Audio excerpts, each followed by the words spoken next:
Welcome to our second online session here for the Summit on Nevada Education. I'm Nancy Weaver. I'm the college's Director of Communications. And thank you all for joining us today as we wrap up this year's Summit strong with some great folks to talk about a very important topic. I'm thrilled to introduce our panelists this afternoon. AJ Huth manages the Youth and Family Services Program at the Gay and Lesbian Community Center of Southern Nevada. She facilitates Qvolution, a program that prepares LGBTQIA plus youth for the world and prepares the world for them. AJ also co-facilitates Pivot, which provides a safe space for community education and support for families. Phil Burns is the Executive Director of the Office of Student Conduct here at UNLV, where he's in his 27th year. Way to hang in there, Phil. He has served on many strategic diversity task forces and committees and has also served as the advisor for the UNLV LGBT student organizations and as a representative for UNLV, the university's LGBT faculty and staff alliance. So today, Phil and AJ are here to help us learn how to make our schools safe and welcoming environments for all of our students, regardless of their sexual orientation, gender identity, or gender expression. And with that, I will turn it over to AJ and Phil. It is an honor to be invited to be a part of this conference. I had the pleasure of attending the opening session this morning and have been keeping track of it over the day. And I first just want to say thank you to all the stalwart attendees who are still with us at 4:30 p.m. today. So thank you so much. I know that AJ and I both look forward to sharing some information, tips we have, some resources we have. AJ, do you want to make any opening statements?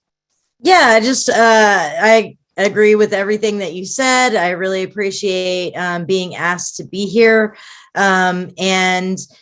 I too really like an organic discussion rather than, lecturing. So I want to invite people to ask any questions as we go along, or, put some questions in the chat. When it comes to serving our youth, our LGBTQ youth have some needs that may need a little bit of a different attention from the people that are serving them. And so we just want to try to give, a little bit of tips out there. And I just wanted to offer too that I am big into community collaboration. So if anybody has any questions, follow-ups, I am always as available as possible to engage in further discussions, follow-up emails, phone calls, text messages, whatever. So please feel free. We're here to help. I look forward to hearing some of your questions. And I would certainly echo that. Please feel free to reach out via email or phone as well. I think that contact information is going to be on the last slide. I'm not mistaken here. So why don't we go ahead and just jump in and see if some of the discussion that we have will start generating some questions. Some of these things, I guess I should start off by saying too, maybe before I even talk anymore, I need to apologize a little bit. I seem to have the world's worst allergies and I am coughing quite a bit. So if I cough in the middle of a sentence, I apologize ahead of time because I'm pretty sure I will.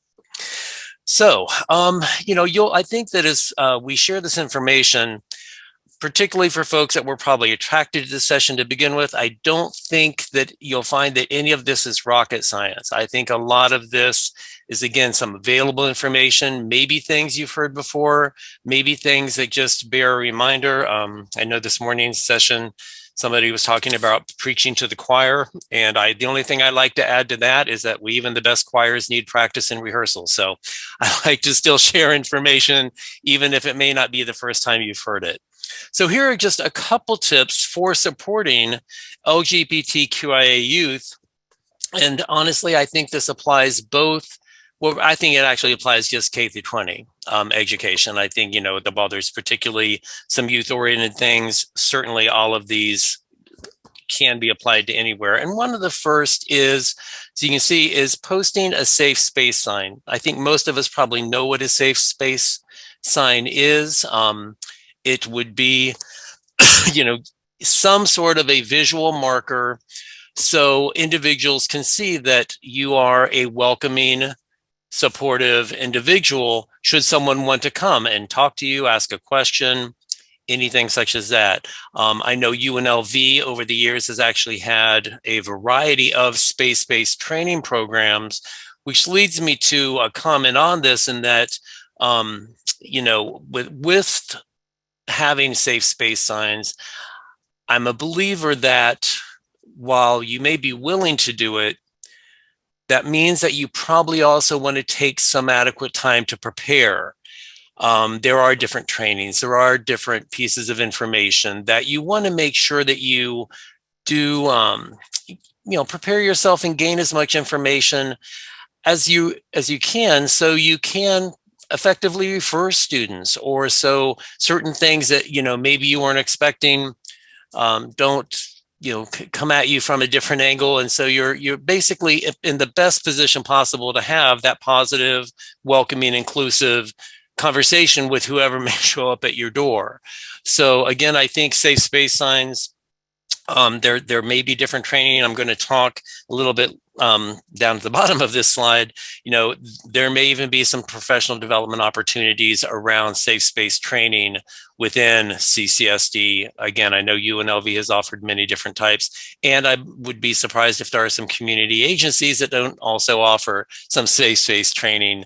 And certainly online with the resources we share, I know I've seen a variety of those. So I think that is one thing, is just, again, making your personal workspace a welcoming environment and actually posting a safe space sign.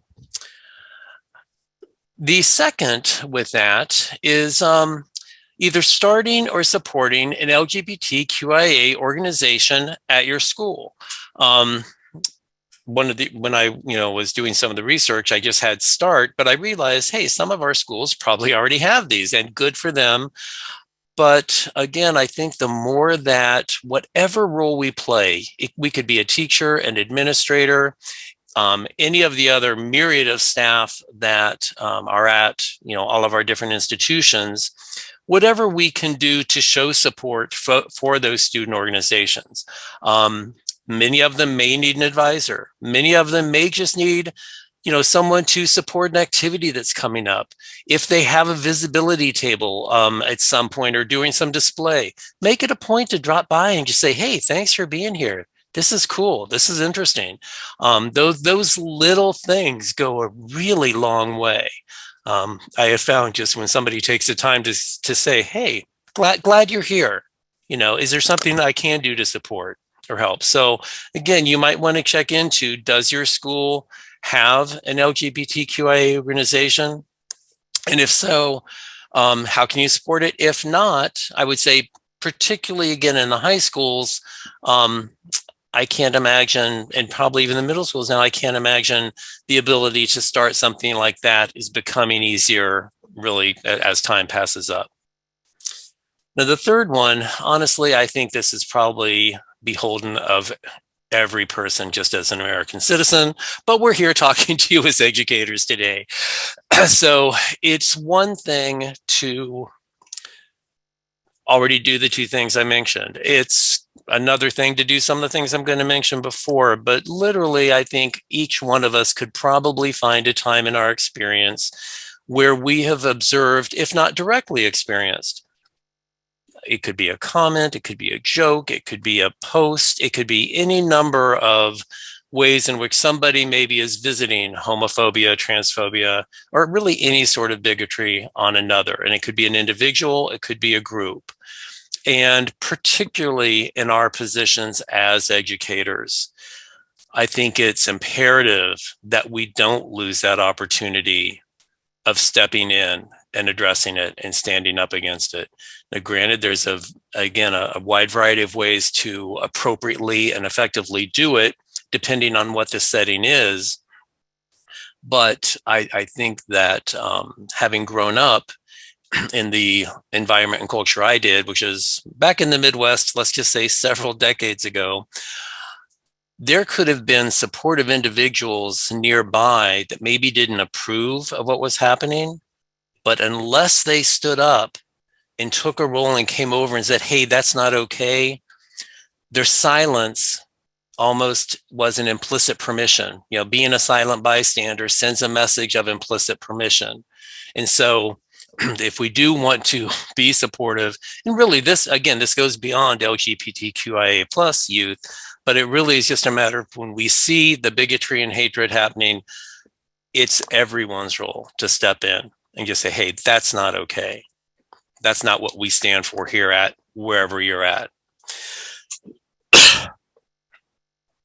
Another thing that I think over the past, several years, I've actually been really pleased to see is both our state laws and our Clark County School District policies be changed to actually call for, and so now it is actually law and school district policy to integrate LGBTQIA topics and individuals into the curriculum. I've got them listed in the resource area as well, but I think it's really exciting that first, Nevada Assembly Bill 261, it requires the Board of Trustees of a school district or the governing body of a charter school to ensure that instruction is provided to certain pupils on the history and contributions of certain groups of persons. And they specifically list, fortunately, because otherwise it could be up to people's discretion more, they list, A through H, all the different groups that should be included. And right there, number B, or letter B, I should say, is persons of marginalized sexual orientation or gender identity. So again, the state law is saying, yep, teachers, go ahead. You should be incorporating this into your curriculum. And then also kudos to Clark County School District on their regulation. It's R6150.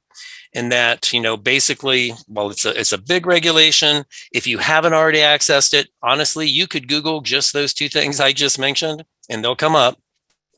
But R6150 states the selection and provision of instructional materials selected by professional staff should be inclusive and responsive to the diversity of persons without discrimination or segregation on the ground of, and then it lists the groups. And again, right there in writing is gender identity or expression, sexual orientation. So both of those are really firm backing in making sure that as an educator, that as we're trying to create more inclusive curriculum so our students can see themselves in history as important folks, that have made great contributions to society. And, that while the list is endless, again, in just a little bit of spare time, if you just Google LGBTQ, contributions, people such as, Harvey Milk, the first openly gay politician elected in California, Alan Turing, the brilliant computer scientist who helped break the Nazi codes in World War II, Barbara Gittins, who was a huge activist who helped the American Psychological Association get homosexuality removed from their list. James Baldwin, an amazing author, and the list goes on and on and on. I could stay on here till 8 p.m. and my list wouldn't be over. So again, there's really no excuse, regardless of the academic discipline or topic you may be teaching, not to find good examples to incorporate into your curriculum. And the last tip that I'm going to share before I'm going to kick it over to AJ is the pursuing professional development. I guess from personal experience, I know that, again, no matter how well-intentioned I am, no matter how much I've already had the opportunity to be exposed to or learn, there's always new, there's always more to, for me to improve as an educator. And fortunately, I also am aware that, CCSD and UNLV support professional development. Oftentimes, it's okay to be that squeaky wheel and say, hey, we want some professional development around X, whatever that topic is. So there's a lot of great resources out there. Everything from GLSEN, which is in my list. There's, actually the LGBT Center of Los Angeles, ACLU, CDC. teaching tolerance. There are so many different professional developments. And again, that's a tip of an iceberg in terms of topics, sources for folks to get their professional development around there. So I would just strongly encourage you, as with almost any other topic that you would be as an educator, again, it's one, kudos for you to even be here today, but how can we constantly keep improving? How can we, we all know probably where maybe our voids are. It might be keeping updated on the terms, which seem to be adding and changing on a regular basis, but it's important to be aware of the importance of pronouns. Sometimes simple things go a really long way. The issues around gender neutral bathrooms. And there are so many things that can be included in professional development that can help us make a really positive difference in our students' lives. So with that, I want to go ahead and I'm going to mute and pass it on to AJ for the next slide. There's a couple of things that I wanted to just add. We were talking about you because it pertains to what you put up here. So just as far as LGBTQ topics, you mentioned Blessin, and that is on our last or second to last slide with our resources that we'll get out to you.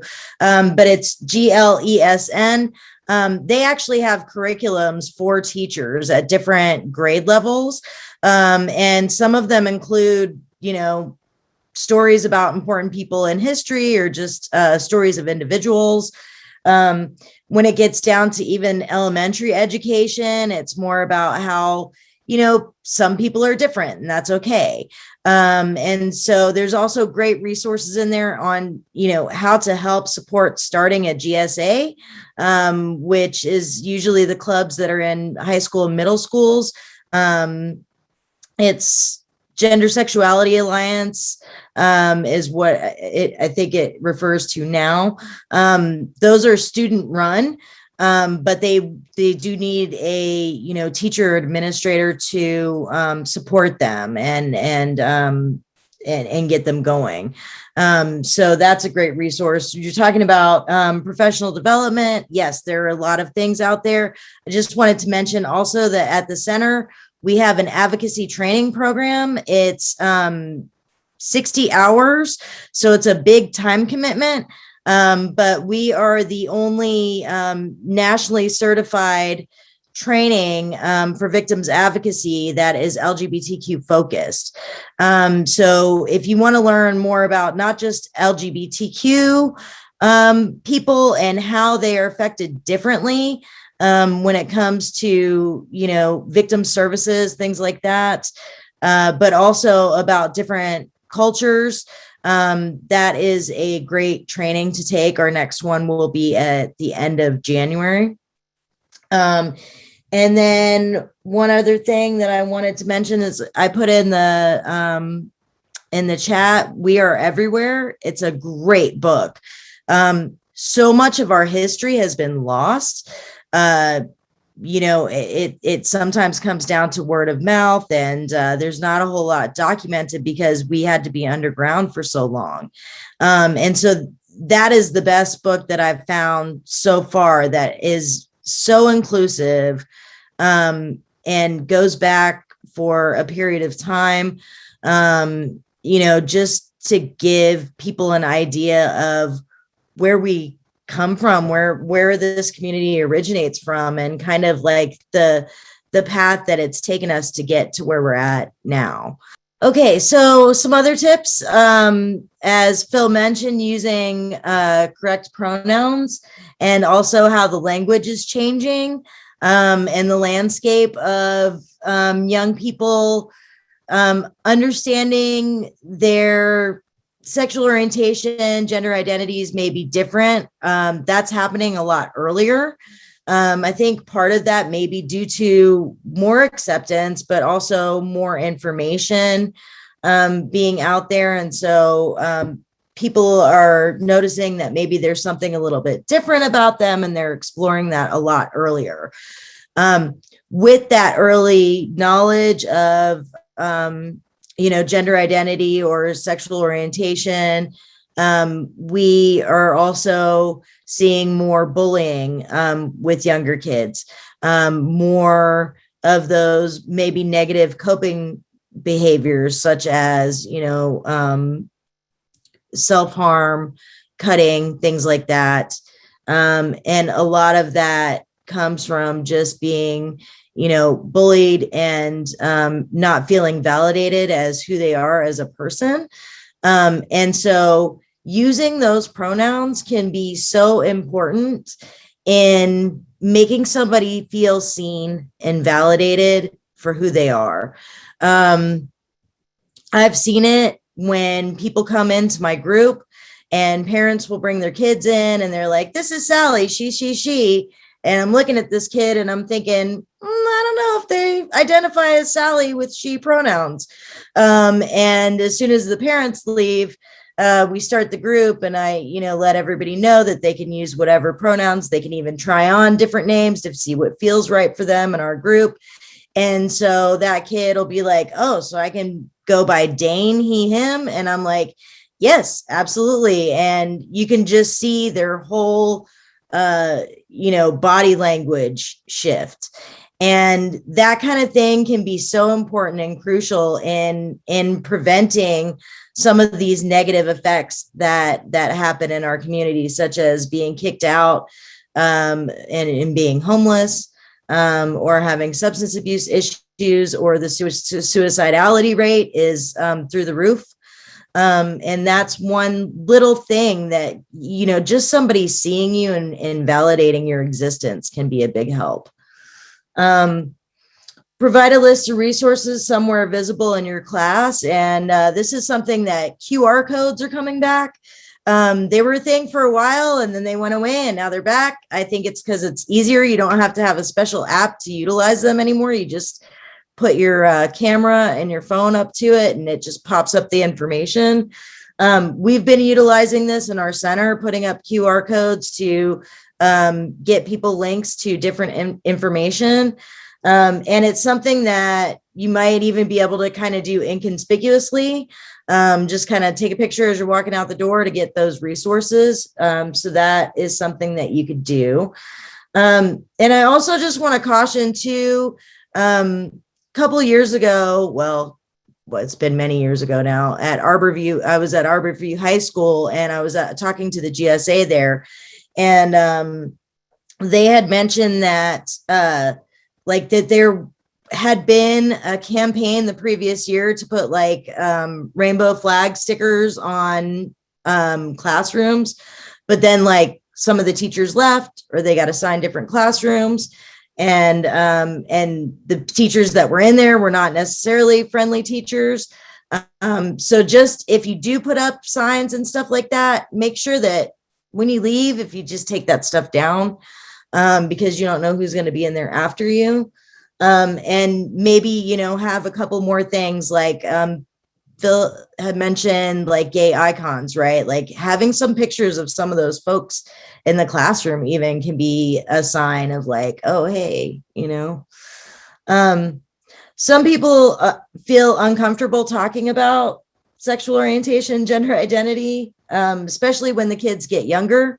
So you don't have to go all gender studies, LGBTQ history 101 with them.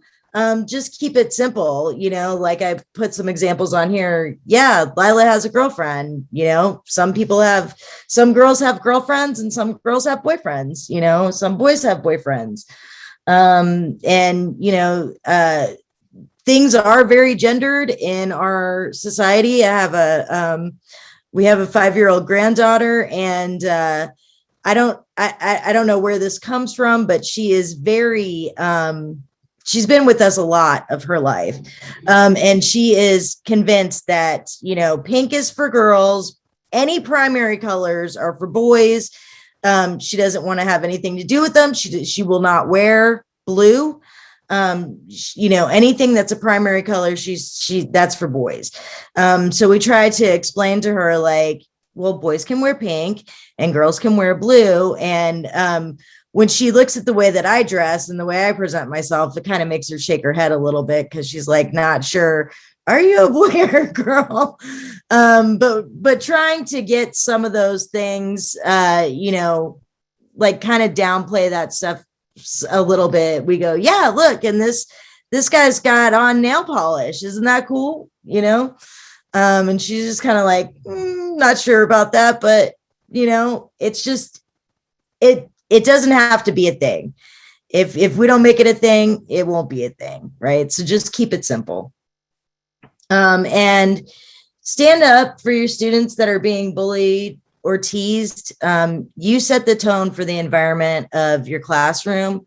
One of the things that my youth and my group have been talking to me a lot about is that people will call them slurs in the hallways, in classrooms, and there's teachers standing there not saying a thing. And this is not just these are not just, we have an intersectional group. So there's LGBTQ youth, yes, but there's also youth of color that happen to be LGBTQ as well. And so,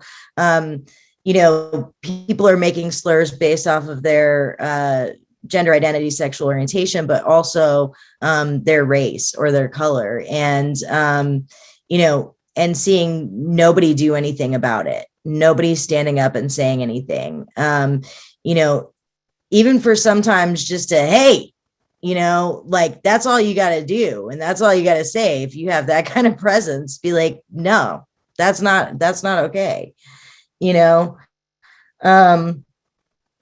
then lastly, but certainly not, at the end, is if you can advocate for gender neutral spaces in your school, it can be incredibly helpful. Now, there are usually some concessions given as far as using a nurse's restroom or something like that, but those are just not convenient.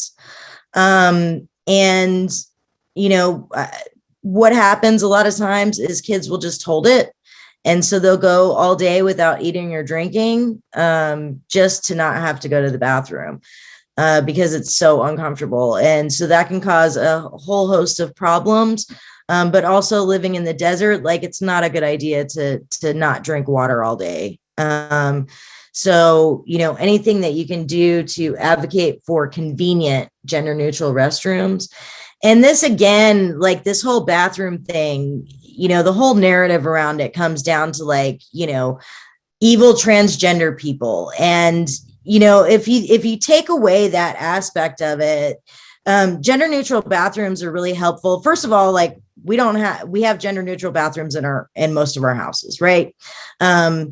I don't know anybody that makes different genders use a different bathroom when I go visit people at their homes. But I also, like I mentioned, we have our granddaughter. She's being raised now by her dad. And so she's 5 and, still sometimes needs help going to the bathroom. Where's he supposed to take her, and I have also been in a situation recently with my father needing assistance. And what am I supposed to do? Am I supposed to take a grown man into the women's restroom and get screamed at, or, go into the men's restroom with him? And I don't know, the baseball cap and the mask has been made that a lot easier because nobody knows I'm a girl. But there's other reasons to have gender neutral bathrooms, and we just need to, yes, of course it is important for our transgender and non-binary students, but if we broaden this out, it helps a lot of other people too.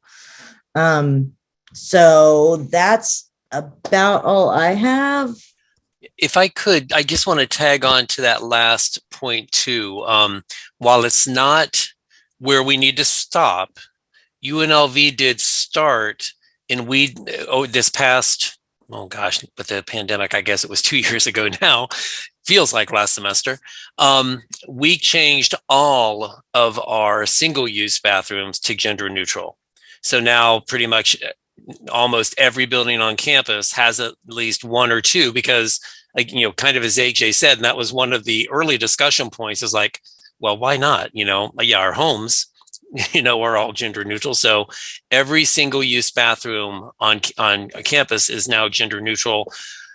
Now we've got the next step of also trying to do a little bit more advocacy. And again, there are really good, talking points. And, I think one of the things that we need to know that we're going to be encountering, though, is that patience of sitting down and listening to all the different points of view so we can effectively address them, and just not, and if people have concerns, whatever, we absolutely need to at least hear them so we can respond accurately. Yeah. And I just think that a lot of times people, like I mentioned, this is a big thing for me. Let's listen to the narratives, right? So these are the things that people say that get in your brain, and they make an issue about something that it doesn't necessarily have to be about to push certain agendas, right? And I'm not, please don't misunderstand. I'm not trying to take anything away from people in my community that have this need. I'm just trying to broaden that narrative a little bit, and people who have this idea of transgender people being predators that are going to come into bathrooms and hurt their children is just ridiculous. And in fact, they're the ones who are more likely to be harmed in a restroom. I mean, even I have been screamed at, for looking the way I do and being in the women's restroom. Like, having a gender neutral restroom is easier for me because I don't get screamed at in the bathroom because they think that there's a man in there. So yeah, that's a whole thing. That'd be a whole different presentation, huh? Yeah.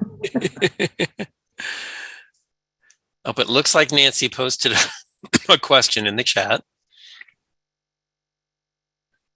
Yeah, so it seems like kids are identifying their sexual and or gender identities at a younger age, often younger than we can start sex education curriculum with them. So how do we broach these subjects with younger students? Again, keep it simple. And another thing is that, like, people hear sexual orientation and think about like attraction. And I know that when I first came out, everybody thought that, because I'm a very vanilla person, don't want to talk about like sex or sexual issues at all. And now I teach sex ed, but that was, 20 years ago.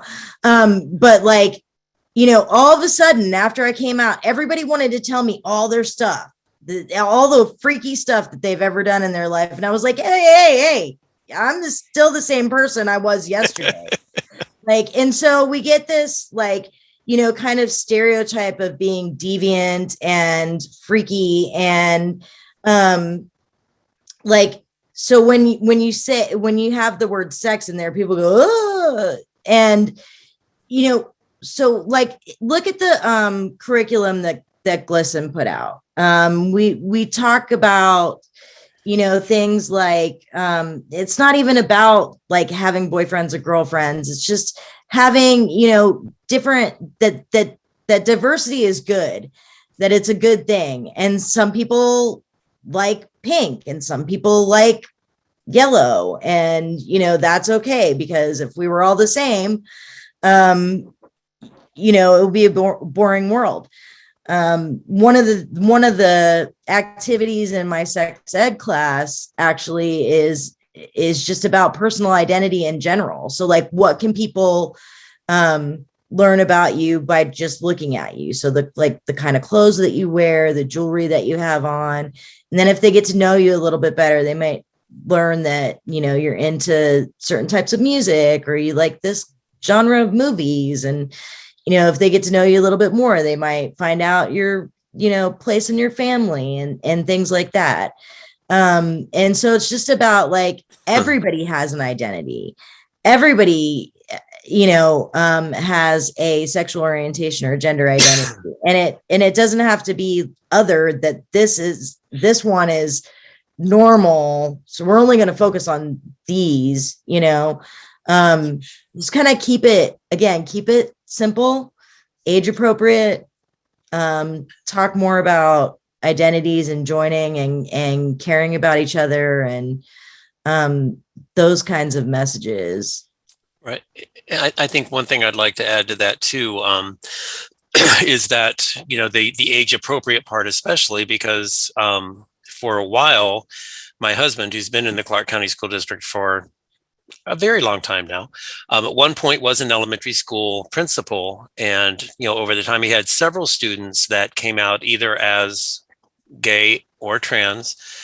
And really at that age, one of the most important things, don't want to sound too corny or trite here or cliche, but the important message for that student was just, you know what?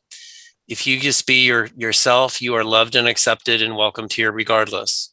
Just be true to yourself. You don't have to get into a whole lot of details. It's just, again, it may sound a little simple. And of course, there'll probably be more issues down the road. But, I don't know any parent that wouldn't appreciate somebody telling their child that they are loved and welcomed and accepted for who they are. I would hope not. Yeah. Okay. I'm sorry. I stand corrected. I'm still going to say it though. I'm going to love and welcome any kid. I can't believe that there are parents that would kick their kids out of the house, but they have been dropped off at the center. So good point. Yep. Another question. At what age should teachers be asking students to identify their preferred pronouns? I kind of feel that's a fluid process that, really when and AJ certainly, correct me on this, but I think as an individual maybe decides what their preferred pronouns are is when we start using them. Yeah. And if you don't want to make people feel awkward, then ask everybody. So ask everybody and make it part of your classroom thing. Like, utilize your own name and pronouns and start with that. But it is awkward if you go, you look a little different.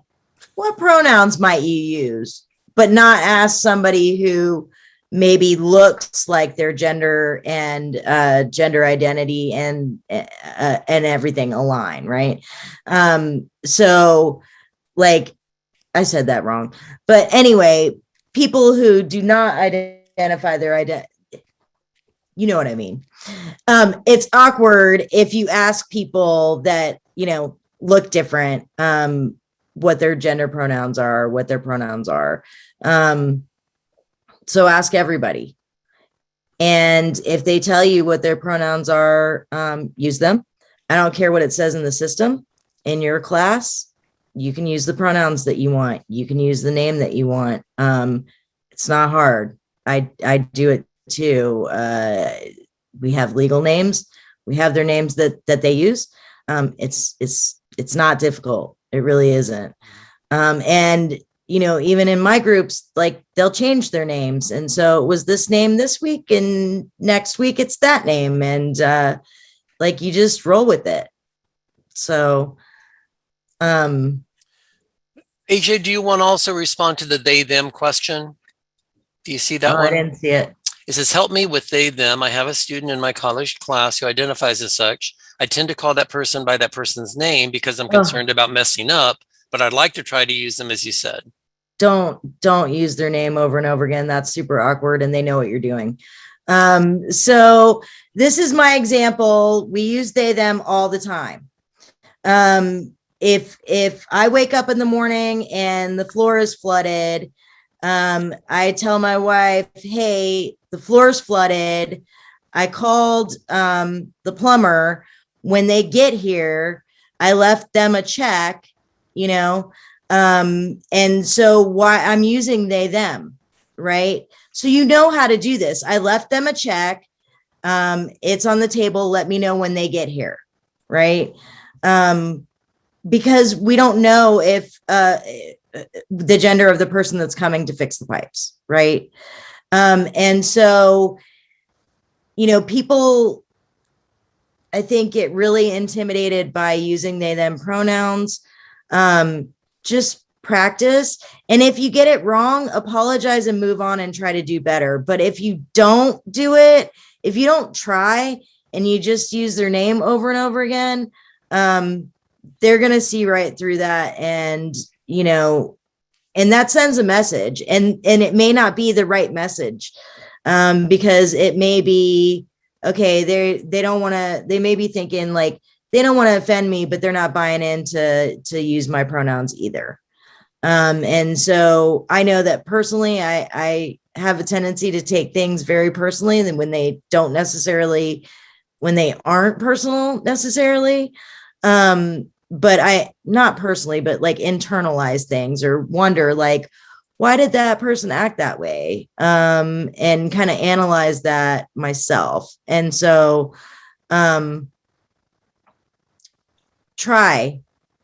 just try, they'll appreciate it. Yeah. And AJ, that's a great example, because I know even I at first was like, well, wait a minute, they is plural, but it doesn't have to be. That was my like small hang up that I had to just get over. It's like, okay, yeah, just 1 or 2 practices and you're good to go. Yeah. And now you're seeing our resources, which I know that we're kind of right at our time. So again, this is a beginning start. AJ, I'm going to say it, but I'm sure that you would too. The fact that we have a resource such as the center here in Las Vegas, please utilize it, please use it. And personally, in my opinion, it'd be silly not to, but be sure to look at, the resources. And again, this is the tip of the iceberg. I know I can go down a rabbit hole on the computer sometimes, finding all these different places and new resources, or even old resources that have new information. So there, these are some that I think are a little bit more tried and true, but please feel free to, share, and please feel free if you come up with some great ones that maybe you're not sure if we're aware of, you'll have our contact info on the last slide of this. So I'd love to be contacted by anybody that has questions or things to share for us as well. Absolutely. Do you have these resources in a QR code? I guess I would say not yet. So there is a thing called Linktree, and it's not spelled like Linktree. But if you put in Linktree in a Google search, you can find it.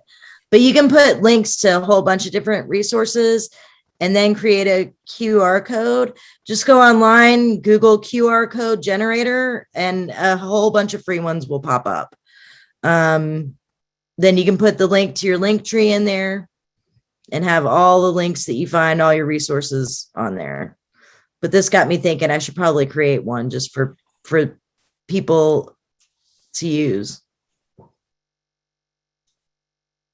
Wow. With that, thank you so much, Phil and AJ, for giving us a strong finish to this year's summit. And thanks so much to everyone for hanging in and finishing the day with us. I hope you have come away with some great resources and some things to think about, so we can support all of our students.